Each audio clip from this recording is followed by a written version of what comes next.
ॐ सोमनाथाय नमः। ॐ मल्लिकार्जुनाय नमः। ॐ महाकालेश्वराय नमः। ॐ ओंकारेश्वराय नमः।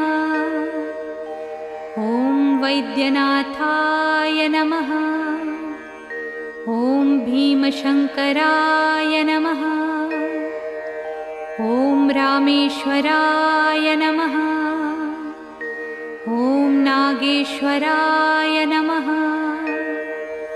ॐ विश्वेश्वराय नमः। ॐ त्र्यम्बकेश्वराय नमः। ॐ केदारेश्वराय नमः। ॐ भुस्मेश्वराय नमः।